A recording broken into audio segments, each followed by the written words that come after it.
Magluto naman tayo ng spicy dinuguan. At gagamit tayo ng palayok. Ito yung mga sangkap na gagamitin natin para sa ating recipe. Liempo, tenga at maskara ng baboy. Pinakuluan ko lang hanggang sa lumambot at hiniwa ko lang ng maliliit na peraso. Dugo ng baboy. Ito naman yung sukang puti. Siling haba. Gagamit din tayo ng Thai chili. Ng dinikdik na luya, sibuyas, at ng bawang. Bukod sa mga sangkap na to, kailangan natin ng beef broth, ng mantika, asin, at ng ground black pepper. At ito yung eksaktong listahan ng mga sangkap na nabanggit ko. Tara, umpisa na natin. Bago mag-umpisang magluto, binababad ko muna yung palayok sa tubig ng 20 minutes para makasigurado lang ako na hindi ito mag-crack. At pagkatapos yan ay iinitan ko na, papabayaan ko lang na mag-evaporate yung liquid. Pag nangyari yan, nilalagay ko na yung mantika at papainitan ko na to. Una kong ginigisa itong sibuya sa oras na uminit na yung mantika. At kung nagluluto tayo sa palayok, hindi kaagad magiging obvious na mainit na yung mantika, hindi nagsisizzle yan kaagad-agad. Pero ang totoo, yung buong palayok ay mainit na mainit na. Makaraan ng 30 seconds na pag-isa ng sibuyas, nilalagay ko naman itong bawang. Igigisa ko rin ito ng mga 30 seconds pa. Naglalagay din ako dito ng luyang tinikdik. Nakakatulong ito para mabawasan yung lansa ng dugo. At dahil nga spicy dinuguan ito, dapat maraming sili. So yan, ginigisa ko rin yung sili para umpisa pa lang talagang maanghang na. Ang gamit ko ay Thai chili, pwede kayong gumamit ng siling labuyo kung talagang gusto niyo yung super anghang ito. Itutuloy ko lang ang pag-isa hanggang sa maging malambot na itong sibuyas at ilalagay na natin itong pinakuluan at hiniwa na karne. Gaya nga ng sabi ko kanina, ito ay composed ng liempo, ng maskara ng baboy, pati na rin ng tenga ng baboy.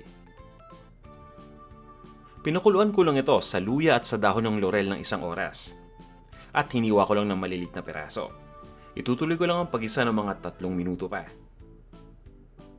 At ibubuhos ko na yung sukang puti. Pagkalagay ng suka, pabayaan lang muna natin itong kumulo. At para mas mabilis na kumulo ang suka, syempre, takpan lang muna natin itong palayok. Ang ginagawa ko ay pinapakuluan ko muna ito ng 8 minuto. Makaraan ng 8 minuto, ready na to. Hahaluin ko lang muna. At pagkatapos ay ilalagay na natin yung ibang mga sangkap. At yung 8 minuto na pagpapakulo, nakakatulong pa yan para mas lalong maging malambot yung mga karne. Pagkalagay ng dugo ay hahaluin ko lang ito. Basta ang importante, tandaan ninyo na kapag nagluto ng dinuguan, dapat talagang lutong-luto dapat yung dugo. Dapat itim na yung kulay. Yan. At dahil nga malapot itong dugo, kailangan kong maglagay ng liquid pa. Para nang sa ganun ay maluto pa natin ito ng medyo matagal. Kaya nagbuhos lang ako ng beef broth. Pwede kayo maglagay ng tubig, pero mas maganda kung beef broth dahil mas malasa ito. Tatakpan ko lang muna itong palayok at papabayaan ko lang na kumulo yung mixture. Pagkatapos ay itutuloy ko lang ang pagluto ng mga 20 minutes pa. Mas maganda rin kung hinahalo-halo natin ito every few minutes. At this point, nakalipas na yung 20 minutes. Kung napansin niyo na medyo malapot pa rin yung mixture at gusto niyo nabnawan, pwede kayo maglagay ng beef broth. At yan ang gagawin ko.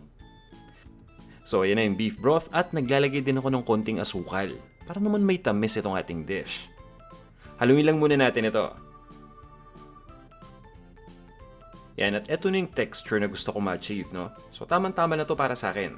Kaya naman nilalagay ko na yung siling haba. Pwede kayong gumamit ng siling pansigang. Lulutuin ko lang ito ng mga 1 minuto pa.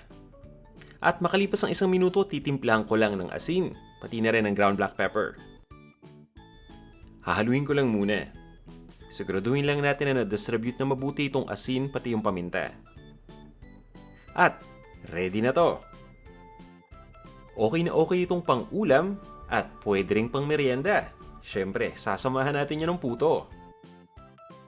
Ikaw ba, ano ang paborito mong ipare sa dinuguan? Eto na ang ating spicy dinuguan.